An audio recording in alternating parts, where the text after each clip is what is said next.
Welcome, everybody. It's time once again for the next chapter with Charlie Hedges as he explores turning the page on his life and yours. Hey, Charlie. Hey, Paul. Our guest today, Cara Raffele, comes to us with vastly diverse experience as a change agent and growth driver. Cara is sought after as a trusted advisor to CEOs, investors, and boards of directors.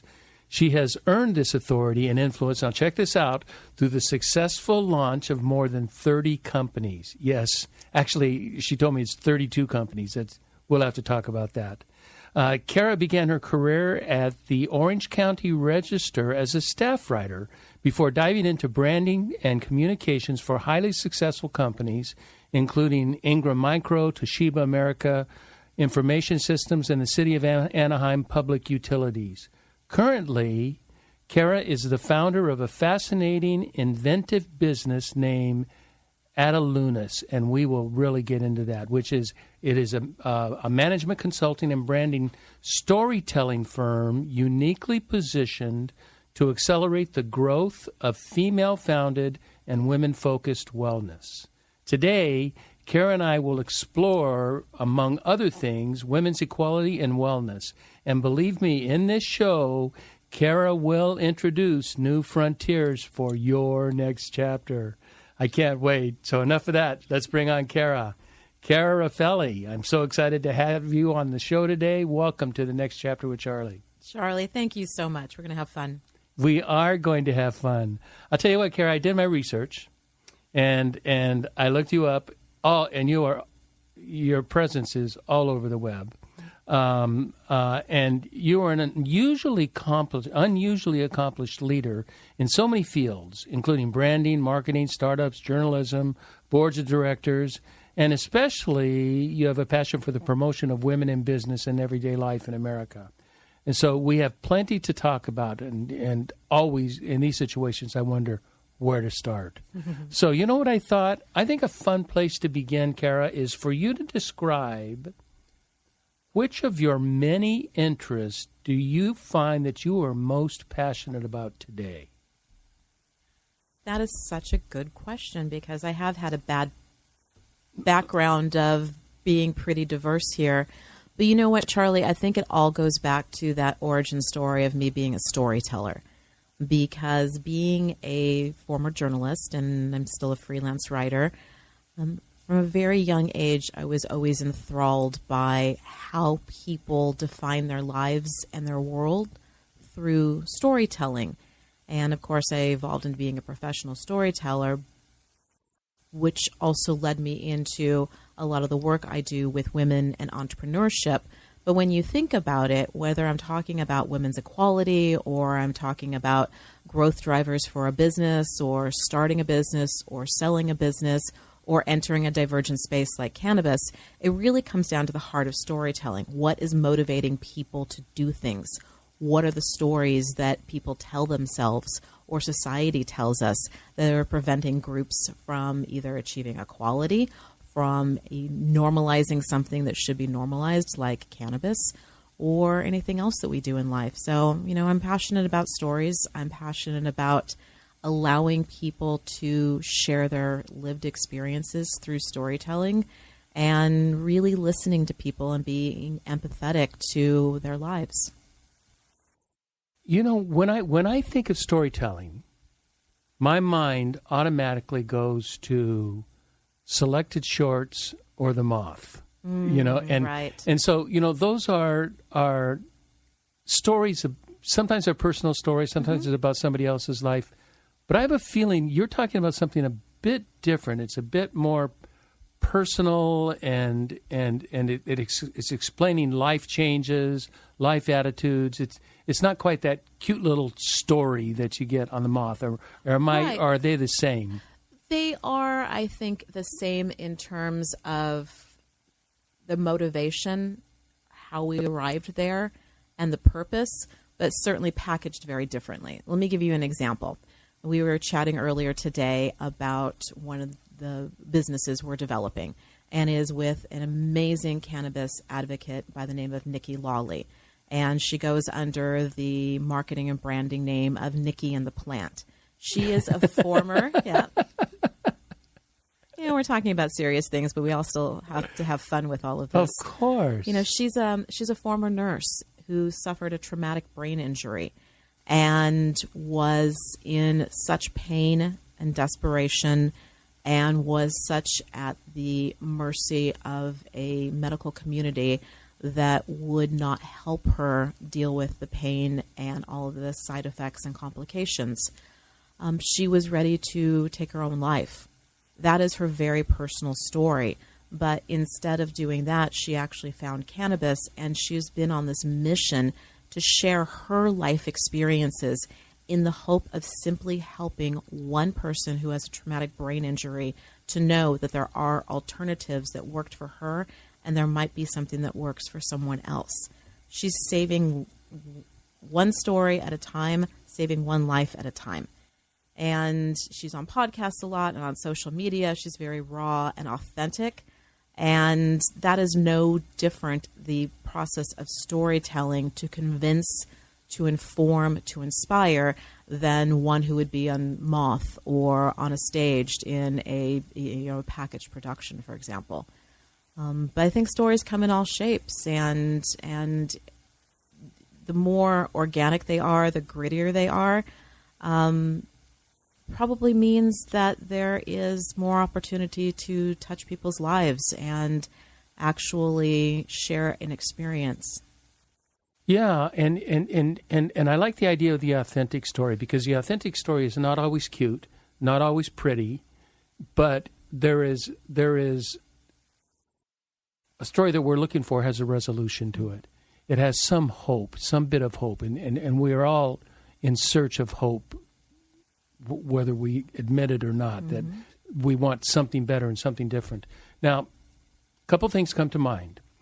First is, I was going to ease us into the surprise thing of cannabis, but you did not let us. Off the bandage. Yeah, let's just go right into it. So I'm not going to say, I wanted to talk about that later in the show, but we're not. That subject is up. It's out there. People are wondering, huh? What are we talking about? So tell me about cannabis and Alta Lunas. Yes. Well, let me give you a very personal story. About 15 years ago, so we're all sharing the same story and timelines here. I'm Generation X. I'm actually turning 48 tomorrow. So I grew up in a time. Yes, you do not look it. Thank you. I grew up at a time where, if you remember, Nancy Reagan, war on drugs. There were those commercials of "This is your brain on drugs" with the egg frying. And this omnipresent fear that if you smoked a joint or consumed cannabis in any way, that you were going to be on this path to prison or be homeless, the gateway drug to everything else.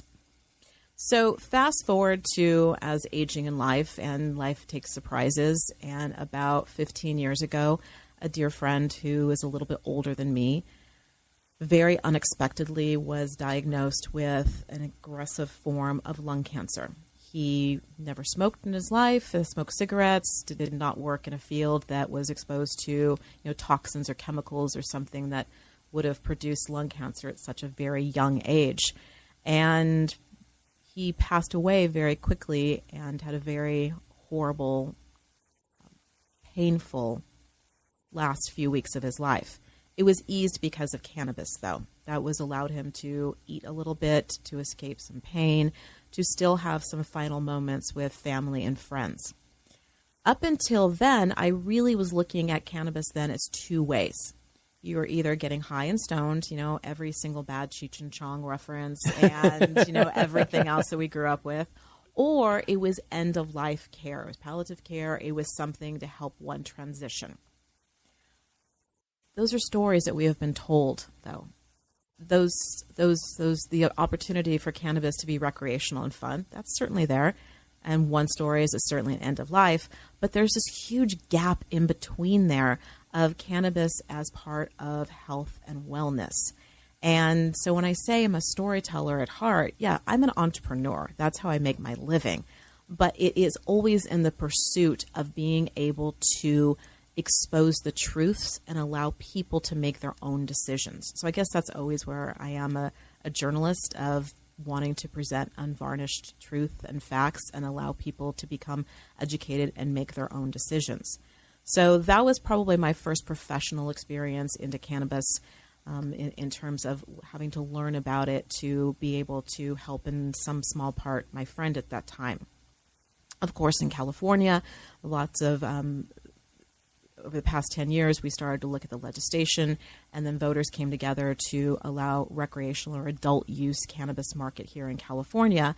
And so we've gone through then, what really is this? Is this something that is only for stoners?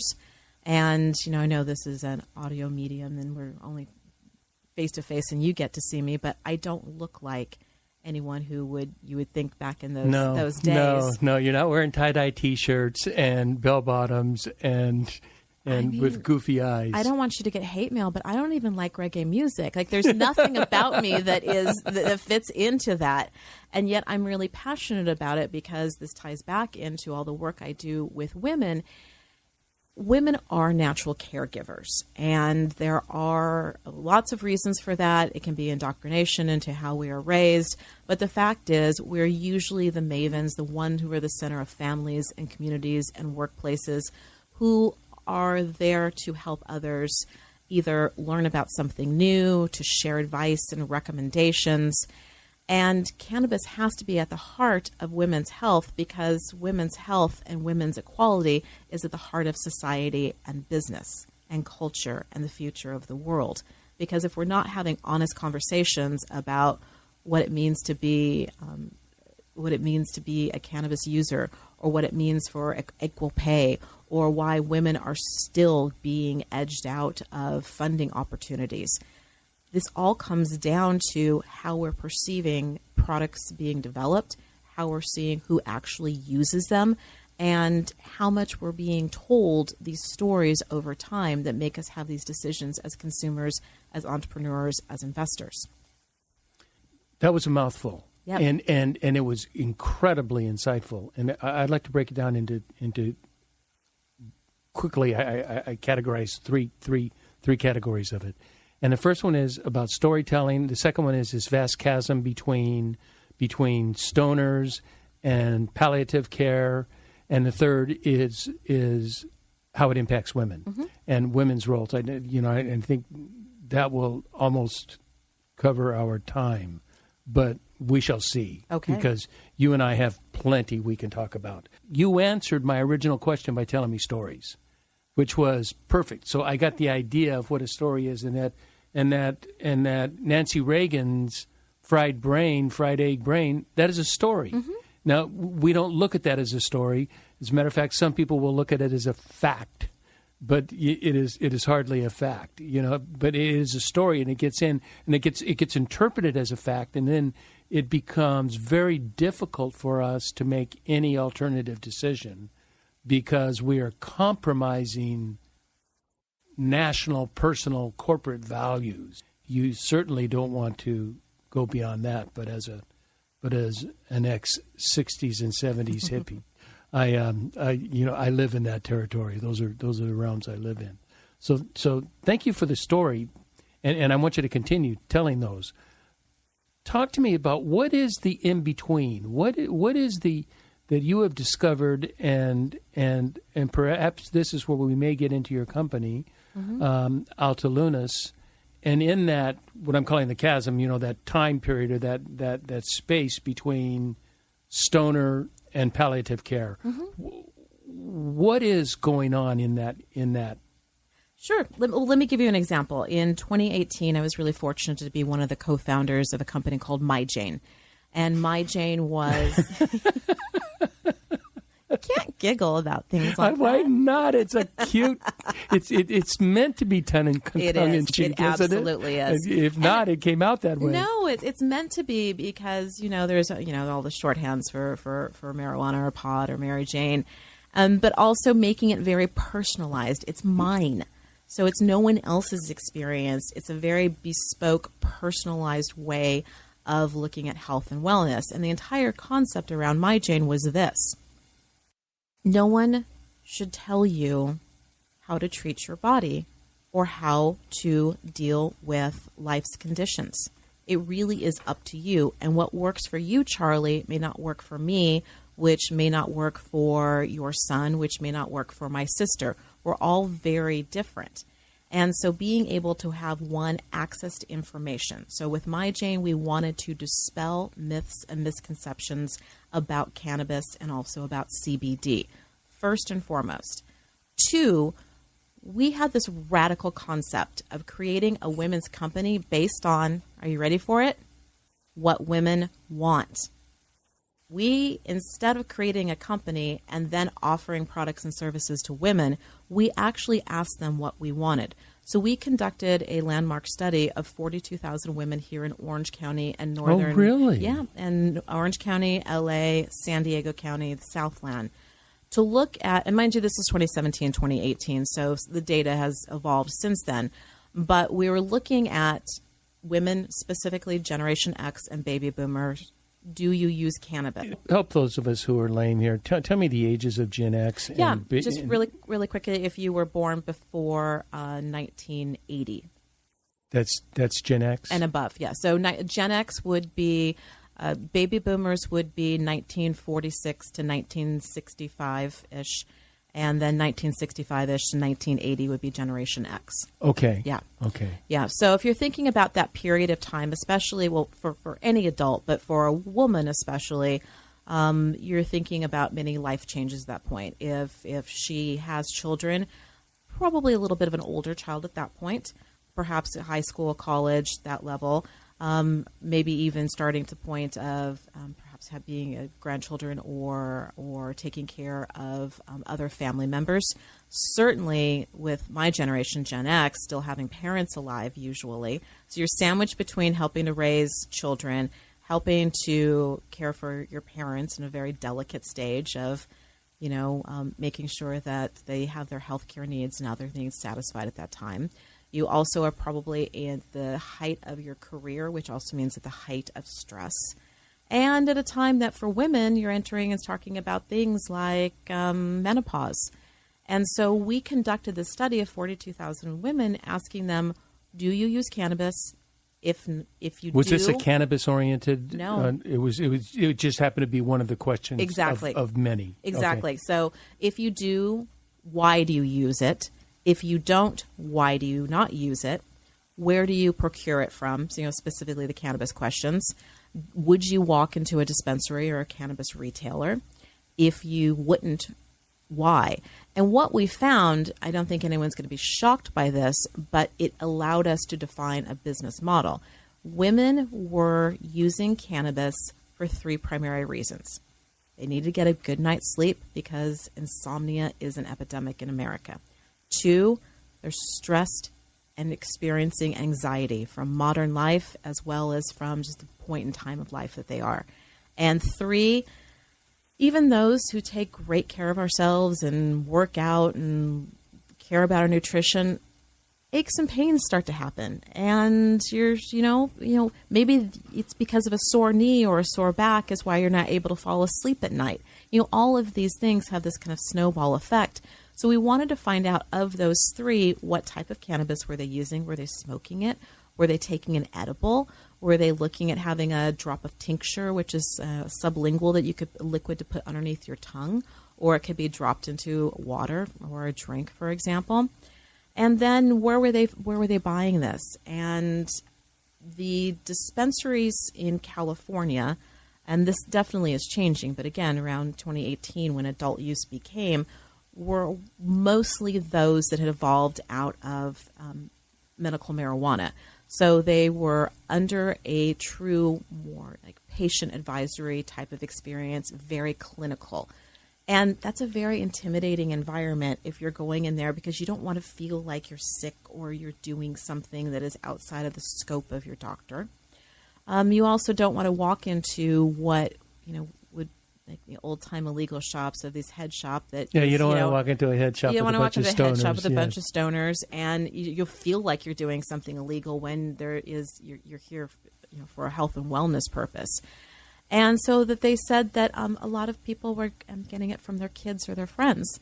And so we created a company around this concept to, one, help educate women, two, allow women to come together to educate one another with their own experiences, because that is the most, word of mouth marketing is still the best among any demographic. And then three, being able to help them learn about new brands, new ways of consuming cannabis, and then actually delivering it to them. So that there was this consultative model, almost like the old Mary Kay type of being able to. Oh, really? Yeah, having this whole team of do you get a pink Cadillac if you sell enough cannabis? That would be kind of fun. So we evolved that, and the company evolved after we sold it to a holding company called Manifest 7, and it evolved into being a CBD company. Since then, of course, CBD, hemp derived, is federally legal, so you'll see it sold in everywhere. Oh, it is federally legal? Yes, CBD is, yes. Oh, I didn't know that. Yeah, that is, because the THC is the component that gives you that feeling of being high, and that's not in CBD. So, that's a grossly overgeneralized way of explaining the plant and the differentiations between that. Now, do both the THC and CBD, do they alleviate anxiety and that sort of thing, or is it primarily CBD that does that? Well, you're getting into a lot of the science behind it now. Oh, yes. okay. So in general, I'm going to say yes, they both will alleviate anxiety. But it also depends on the strain that is there that one is taking. It can depend on a whole lot of factors. For some people, though, having too much THC makes them very anxious and actually can produce stress. So it's really important. This is why it's not so we talk about cannabis as wellness.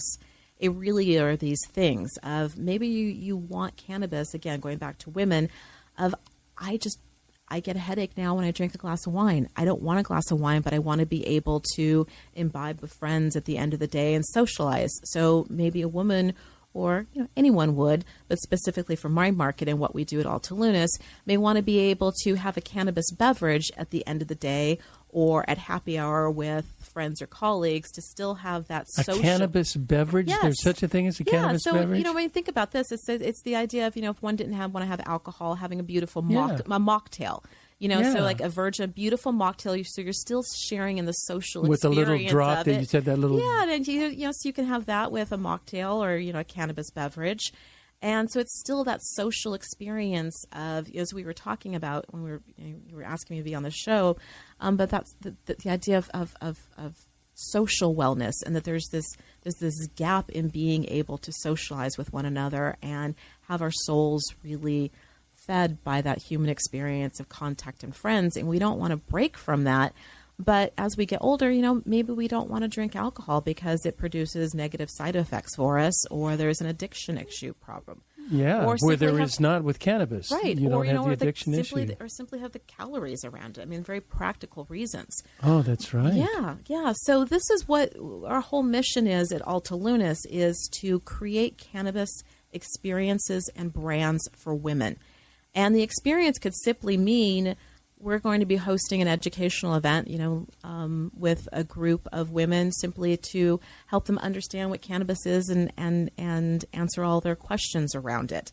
That still check marks a box all the way through. We actually are developing brands. So go back to the example of Nikki Lawley, the former nurse who has a traumatic brain injury, who's become a cannabis advocate. We're working with Nikki to actually bring a product or several products to market to help people who have traumatic brain injuries or other types of brain health requests, and looking at cannabis or CBD, if that could be a viable alternative for them. It seems to me, as we're talking, that there is a wide range of the use of cannabis and CBD, but certainly THC as well. One is a very dedicated effort to work on some sort of physical or mental malady, and another is there's a purely just a social aspect to it, that it is not I'm not, well, everybody suffers from some form of anxiety, I think. I don't think That's modern life. Yeah. Yeah. And I remember being in Amsterdam probably 4 years ago. And, I couldn't wait to go to Amsterdam, to go to a cannabis bar. I mean, I just was curious. And what's really interesting about there's a sign out in front of the cannabis bars, no smoking allowed. And they mean no cigarettes because everybody in there is smoking cannabis. But there's no smoking allowed. But it was a place, if you go at the right time, if you go around 5 or 6 o'clock in the evening, there's a lot of business people. Absolutely. It's not just it's not your stoners and it's not your people. It's your business people that instead of going for a drink are going to get a My J. That's right. And to get that, I find that really fascinating.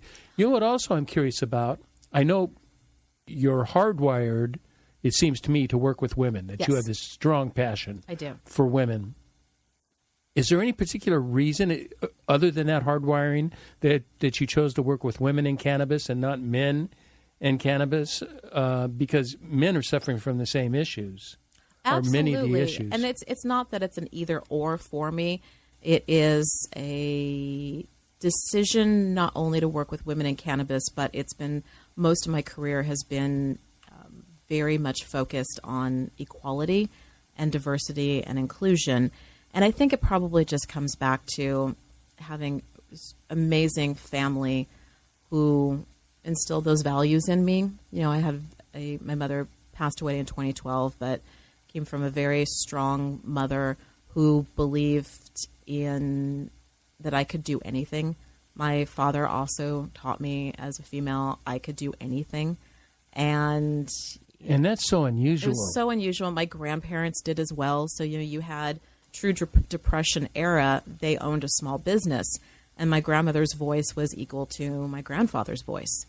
And so I did attend here in Orange County, local parochial schools, and then was able to go to a all-girl college preparatory high school.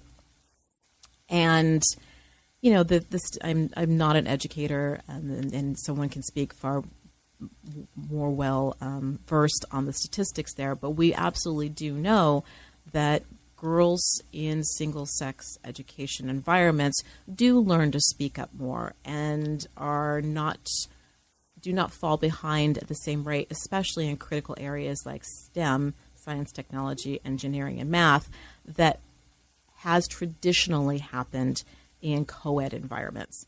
And there's a lot of work being done with educational system right now to curb that and help to make sure that doesn't happen.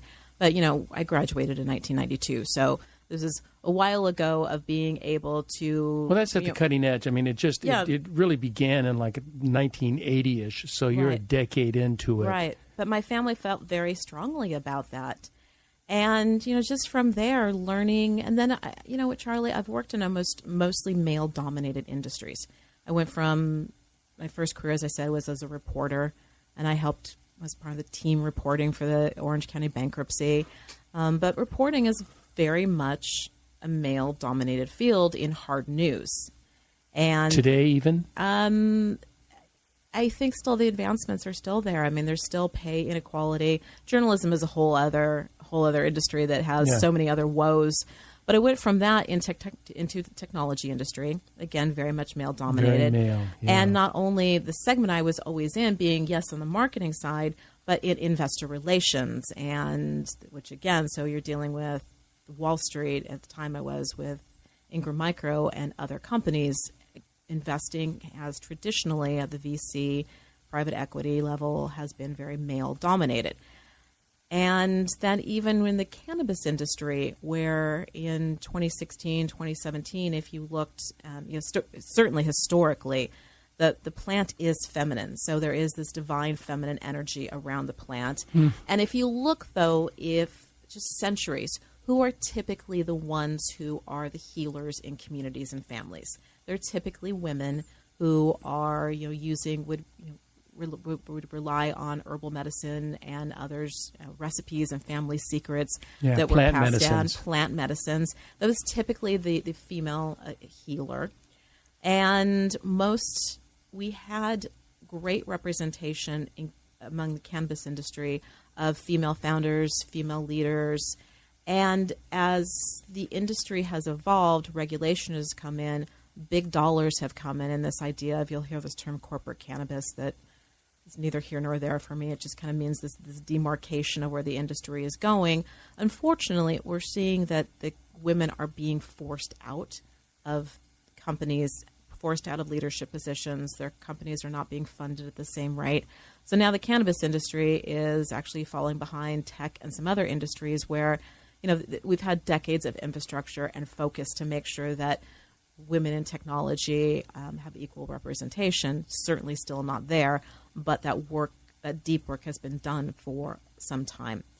In the cannabis industry, we're not even really an industry yet because, that's state by state, community by community, and that work has to be done. But that is why we established Alta Lunis with the express purpose of helping to create cannabis experiences and brands for women. So part of our model is to work with other female founders to make sure that we have a collective model in fundraising, in promoting one another, in looking at how we can collaborate and achieve economies of scale. Maybe even if it's just a cooperative buying experience so that we can have better access to in-demand products in the supply chain.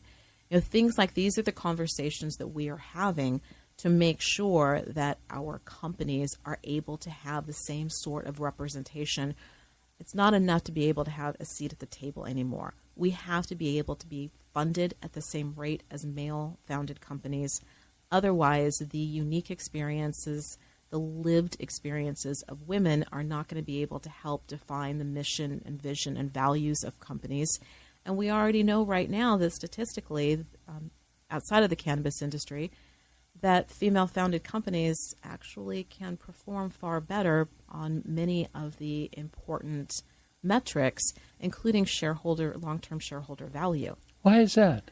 I think it's just more about the idea of, again, this is probably more about programming, but women are not as trained to be as risk takers as men. So typically when looking at, you think about your high flying entrepreneur or serial entrepreneur, you go in and raise a bunch of capital and you have this whole concept of fail fast. You're either going to have a success or you're going to fail and you're going to go on to the next thing. That is something that is part of enculturation of, I think, very much of this kind of male energy. Typically women are taught to maybe be a little bit slower, a little bit more methodical about things, plan a little bit longer, be more collaborative in working with Nurturing, people. Nurturing and developing. Yeah. Those types of tendencies tend to produce longer-term value. But because of that, we're also seeing things But there's slower growth, right? Slower growth. And forgive me, statistic won't be exactly right, but I'll give you the example so that to illustrate my point here. You also look at things like slower growth, but slower exits as well. So let's say a male entrepreneur creates a company. I think the statistic is average exit is 7 years and 1 month, somewhere around there. Okay? Oh, that sounds long to me. It does, but women are more like 8.4 months, 8 years and 4 months. It doesn't seem like, well, it's only a year and a half, less than a year and a half difference. 10%. However, if you're talking about a serial entrepreneur, that means that women are starting fewer companies, even if she's a serial entrepreneur. And the way that we reach a critical stage of being able to have better fundraising prowess is the number of successful exits that we've had in the past.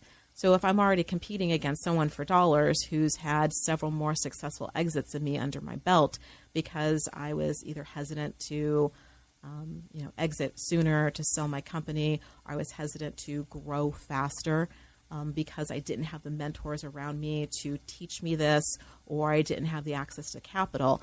All of these decision makers, I want to make sure that there aren't these artificial barriers for us in growing companies. That's really all it is about. Can we remove all of these stories that have taught us over time that created artificial barriers that have prevented women from having true equality? That would be my goal, and that's the vision of Alta Lunis. We happen to be working specifically in the plant medicine space. I'm pondering you. I know the so look much. on your face right now. If your audience could see this, What is it? What is the look? no, it's I can see that your wheels are turning and that you have so many questions about this. I do. Questions and comments, and we need to take a break. But I've got a couple minutes here, Paul. So just kind of hang in there. Paul's always anxious to take breaks. He likes breaks. Paul will keep us on track. Yeah, he will try. I'm kind of untrack worthy. One of the comments I wanted to make is something that you talked about earlier, and you talked about the plant medicines and the feminine. Mm-hmm. And my study into plant medicine is that the shaman and the people that teach plant medicine is always feminine. Many times use the word grandmother. You know, that we're appealing to grandmother and talking to grandmother, and grandmother, will speak back. And do you think does that have something to do with Mother Earth, and that the plants are coming from the earth? And do you think there's a relationship there, or is that just? Oh, absolutely. I mean, you think about what is creation? It's ability, the ability to give birth, and so. Women. Whoa! We can't just skip over that one. That is okay. Creation is the ability to give birth. I've never, I'm sort of a creationist, and I really and you study. Give birth, and that is it is about yes. giving birth. I give birth. I give birth to companies. I give birth to ideas. You give birth to hope. But that is, you give birth to human beings. You give birth to a lot of the things, and I think that is where that Mother Earth, that idea that this is a feminine energy. So anything that is about a plant medicine is something that came from Mother Earth, and it's giving birth to wellness or a natural alternative to something that could be artificially created. So here's a question. Do you find, which gender do you find more likely to accept the cannabis experience, male or female? I don't think that there's a gender-based. It's not a gender bias. No, I in don't. That? I don't think there really is, but I think that there is, again, from this programming and storytelling that has happened, how we choose to experience it. Because women are nurturing, and they're worried about. They're also worried about their children. The men are maybe not so much worried about their children, so they can think, thinking what they do would influence their children, and so. Well, actually, that's really, really insightful, Charlie. One of the points, going back to that My Jane study from several years ago. One of the points we learned from that is that, again, several comments were, all right, I'm going to learn about this. I can see that perhaps I've been misinformed from this war on drugs, but you know what? I will never smoke in front of my children. I've taught them never to smoke cigarettes, so I'm not going to smoke cannabis in front of my children. What are the other consumption methods? So, yeah, there are certain decisions that have been made, and I think that continue to inform and shape their consumer buying behavior. But I don't know that necessarily that's a gender-based thing either. Okay. Yeah. I was just curious. It seemed that my logic took me to where the women may be more reluctant because, as you said, which I really wasn't aware of, but it sounds logical that women are a bit more risk averse. And so this is moving into the riskier areas, and so I was wondering if they were. And I think, and when I say that women are more risk averse, I don't think that their risk is a programmable gender-based decision, but I think it is one that has been taught to us. Right. Yes. Right. Oh, yes. So one that's been taught to us, and also when you think about the perceptions of. I still think that women we continue to battle other people's perceptions of our worth and how we show up in public. And this is probably going to get us down into an even thornier subject, but I think that there is still... I love thorny subjects. I know you do. You can sit here for hours with this. I still think there is this perception issue. So, for example, Elon Musk or, name any other recent celebrity business person who came out and admitted to using cannabis. Well, or even Elon smoking. Musk and Joe Rogan smoked pot on Right. TV. I don't see, but you know what? There's still jokes made about Martha Stewart entering the cannabis space or other females. Oh, is she in the cannabis space? Yes, but it's this idea though that I think there is still. But that's what we need. Is that we need have women to guard, with guard against this. That's why I always say, fine, call me a stoner if you want. To me, that is not a bad term. It is one who uses cannabis, and I use cannabis. Oh, And I started 32 companies. It's not like I'm an unproductive, lazy person. So if I can help shatter any myths about that, go ahead and use that example. That's wonderful. You know what I want to do is I'm going to do a transition. All right. Because I cannabis will continue in our discussion after the break. I want to focus on wellness. And, Wonderful. And I think wellness is so important, and it's very, very important to me. So, Paul, let's take a break, and we will come right back.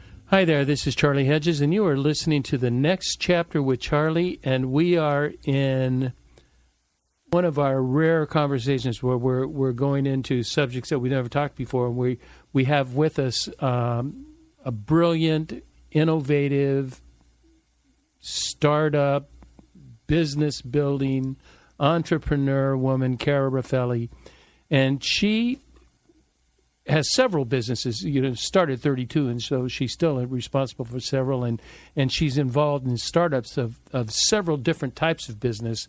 Now, we have focused so far on the cannabis business, but that's not the only thing she does. I mean, it's just part of what she does. It just happens to be, it sparked my interest. But Cara is also very involved in wellness. Are you familiar with Marty Seligman?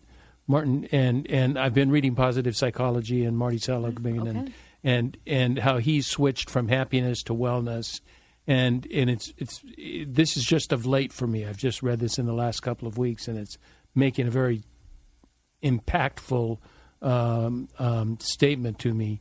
Talk to me about you. You made a statement to me when we talked a couple days ago or yesterday or whenever it was that we have a mental health crisis in America. Talk to me about that. Yes, we definitely do. And it's been present, but I think we now are starting to talk about it more because of COVID and the isolation we all felt during that time. But I think the mental health crisis in America is because we, as a society, do an okay job talking about our physical health and allowing prioritization of physical health. It's perfectly, I was at the Center Club today for a meeting, and a gentleman was talking about that he had been on vacation, and over COVID he gained 11 pounds, so he was fasting every day. And that was a topic of conversation there.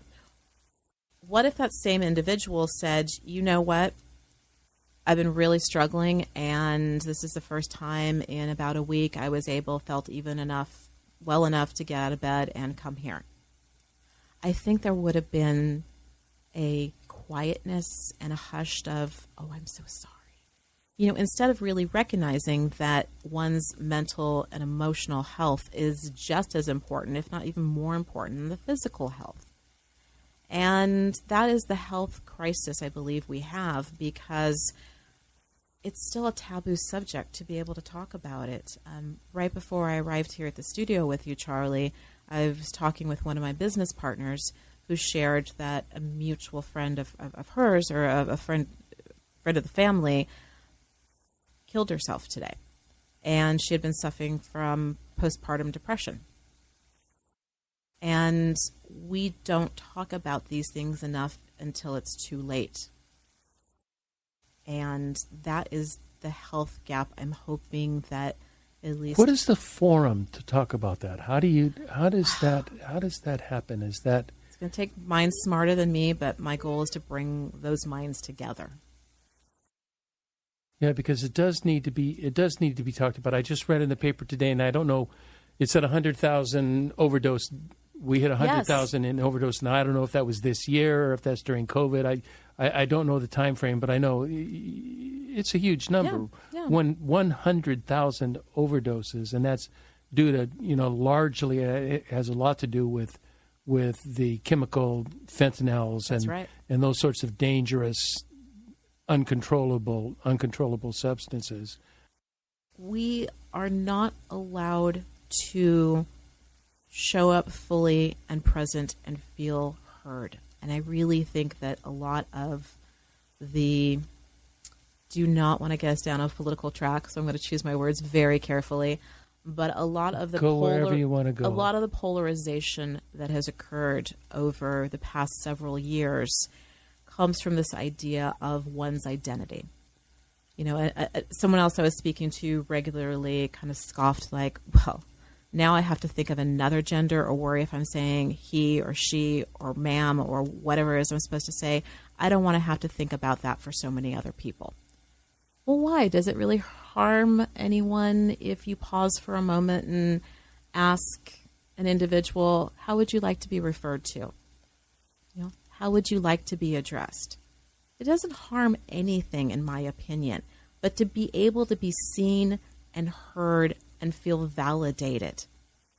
There is a gap and a desperation right now of people needing to feel like they belong. Well, I'm silent because that's a brilliant statement, and that is so true. Belonging is so critical. I have. I think I told you I've coached for over 25 years, and there's three things that have always sort of led me. I don't know where I got them. I think I got them from a shrink somewhere. But that we all have the need to be heard, cared for, and accepted by something significant, something that we think is significant. So belonging. Mm-hmm. So it's heard, accepted, and belonging. They fit into Marty Seligman's, paradigm very strongly. And those needs, where do you go for those needs? First of all, do you even really recognize that those are needs inside of you, that you really need, how it feels to be heard, and how it feels to have somebody respond with care, and then how it feels to be accepted or rejected by a group that you respect. Mm-hmm. And if you're accepted, then we're okay. Those are I think those are natural, normal.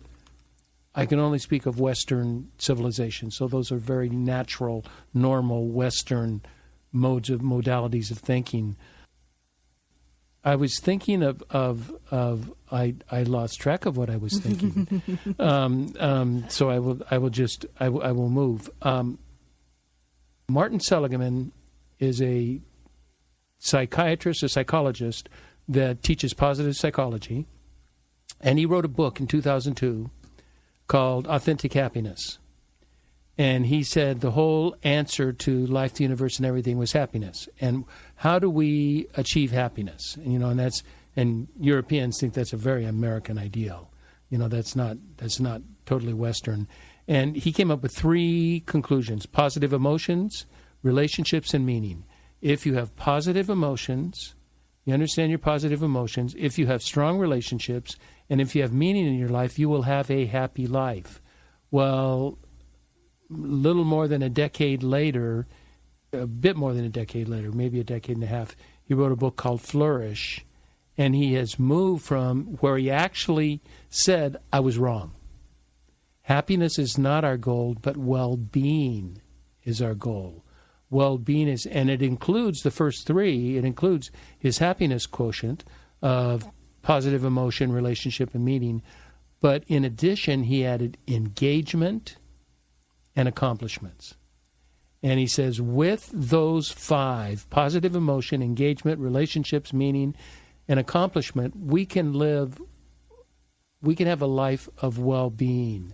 How do you have those in light of what you've been suggesting? How do we have those if we have such poor self-images, or we have such, even maybe unbeknownst to us, roadblocks of not being seen, heard, or cared for, and we don't know that those roadblocks are there? And what you're trying to do is you're trying to open our eyes to see what the obstacles, what the problems are, and are there solutions to that? And I so applaud you for doing this. I think it's so important.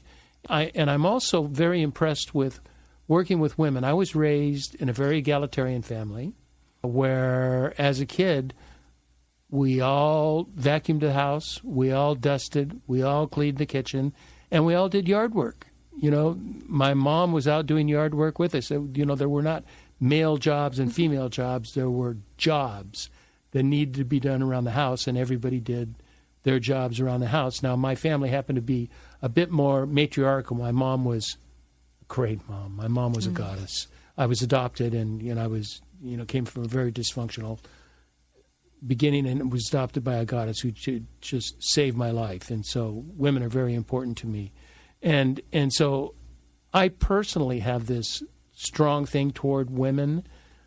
I think you're right. I think we have come a long way since 1980. We've come a long way in women's rights and women's equality. But as you were talking about in startups and in funding and in venture VCs, that women are not getting equal treatment as men. And that's appalling to me. Thank you. I hope more people are upset by it. And, I am not one who always believes that there is some nefarious reason for it. There's, sometimes it is purely being blocked or it's not being able to be understood. But also there's sometimes just a lack of thinking things through. And that's the idea of, if you really sit down and talk to someone and understand what one is going through, it makes it a whole lot easier to find common ground and to decide how to move forward together. I know a lot of men who are really supportive of this concept, and I thank them. And I thank them most not for perhaps the efforts that they have taken yet in their past to help achieve equality, but their commitment to what they're going to do next. Because for me, having a male tell another guy in a meeting room of, you know what, you've spoken enough, we haven't actually heard from, and, citing someone who's a female in there.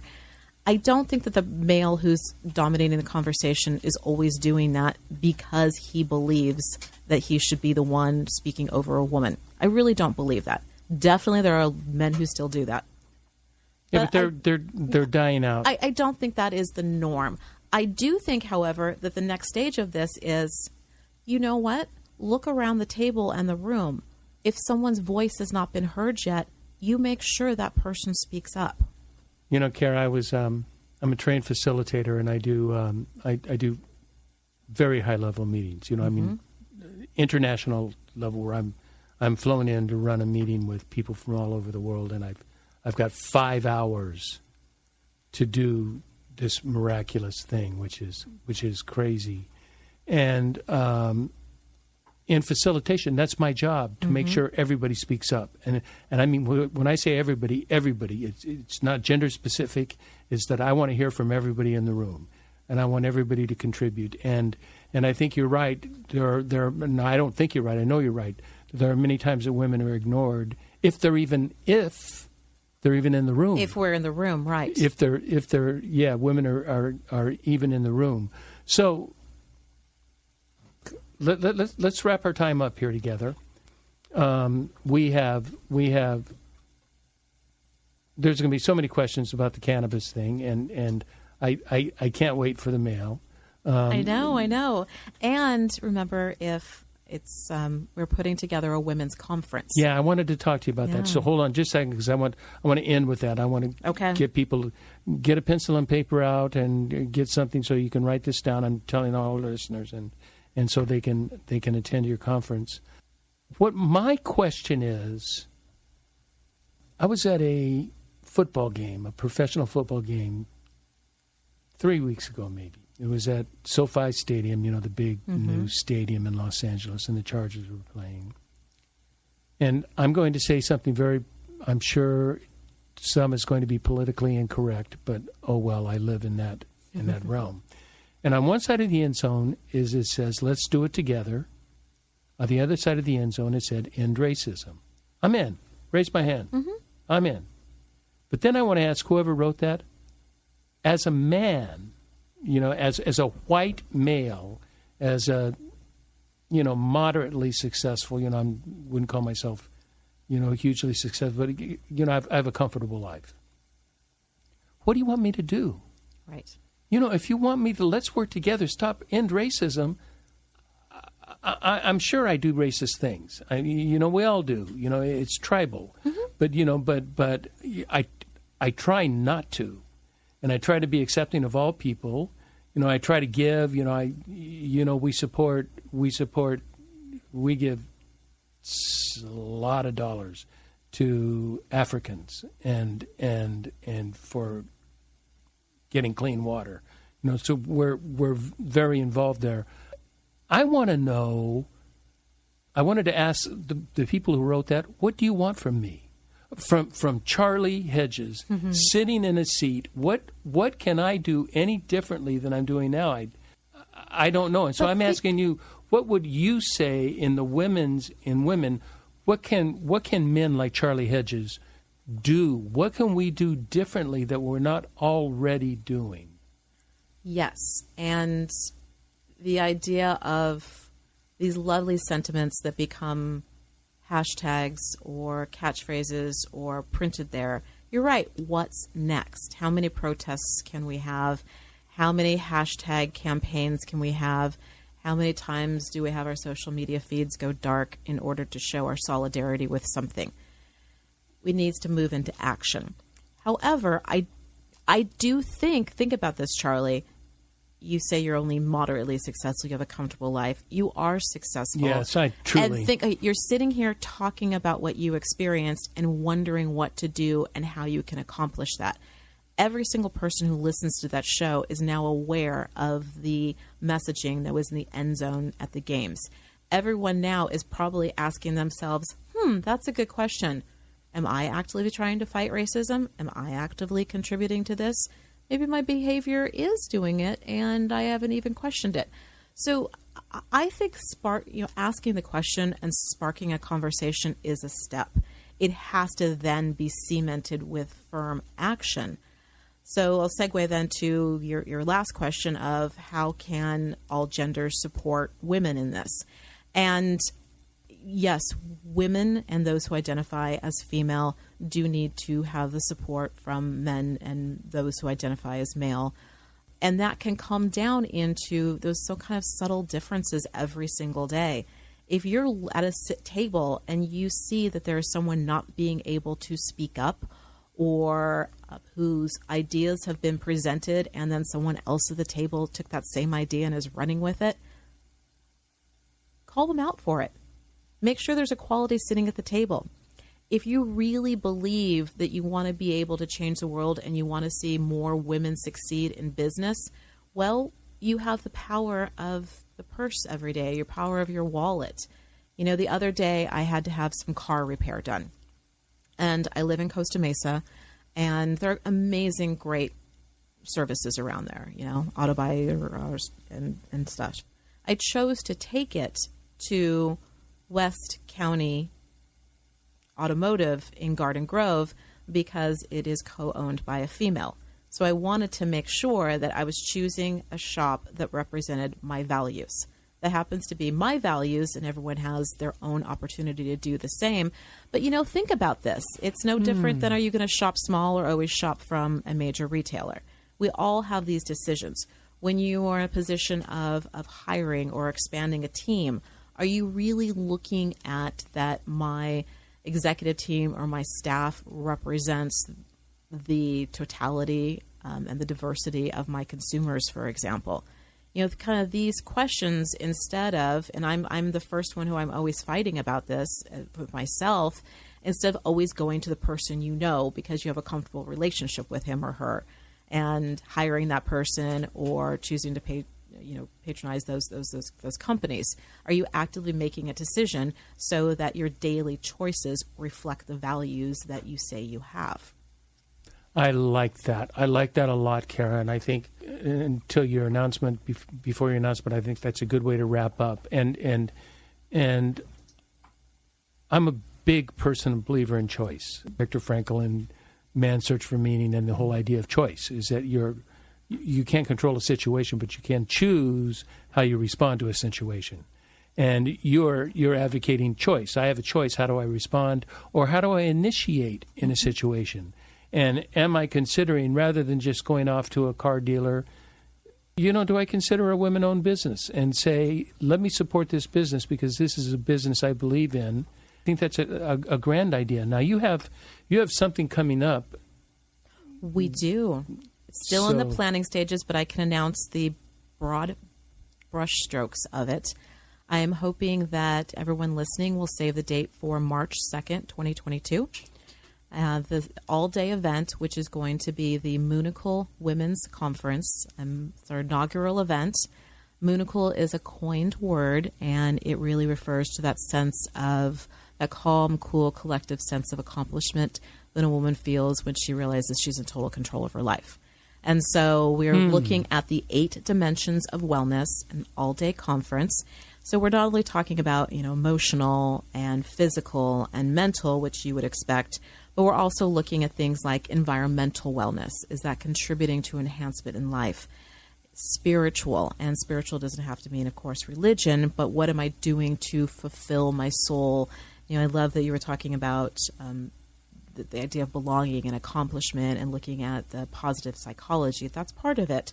But also occupational. Am I really feeling like I am contributing, using all of my talents in a way that not only economically advances me, but gives me that sense of fulfillment? And so many people are struggling with that right now because coming out of COVID, we now have the Great Resignation.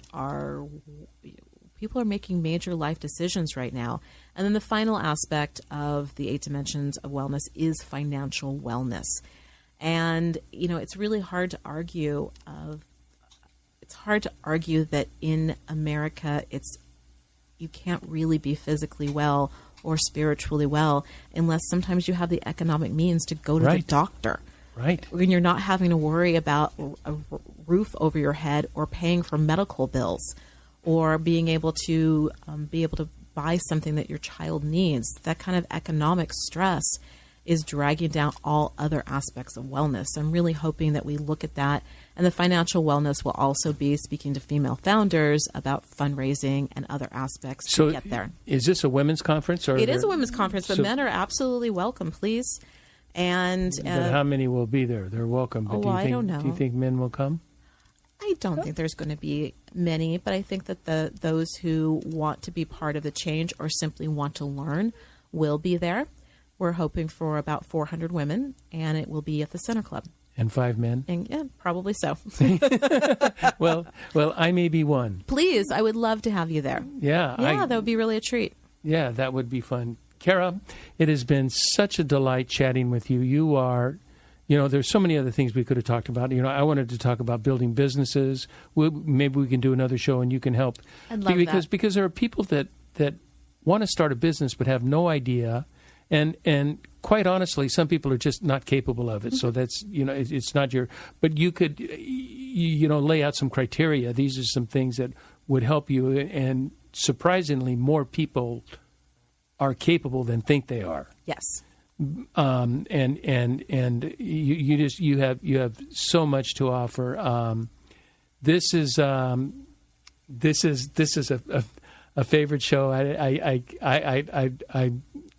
can't wait to hear what all my friends have to say about it. So I want to thank you so much, Cara, for sharing time with me.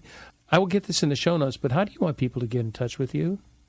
Oh, well, you can connect with me on LinkedIn or on Instagram. I'm at Cara Raffele. That's CaraRaffele. And my email address is cara@altalunas.com. And Altalunas is ALTALUNAS.com. Do you mind sending me a text on that? I will. Or we can just write it down after the show, of so course. we get it done because I want to get that in the show notes. Thank you for that. Anything else you want in the show notes? I will send you the link for the women's conference. Okay. I want to thank everybody listening to the next chapter with Charlie. It's been so fun. And until next, this is Charlie Hedges signing off.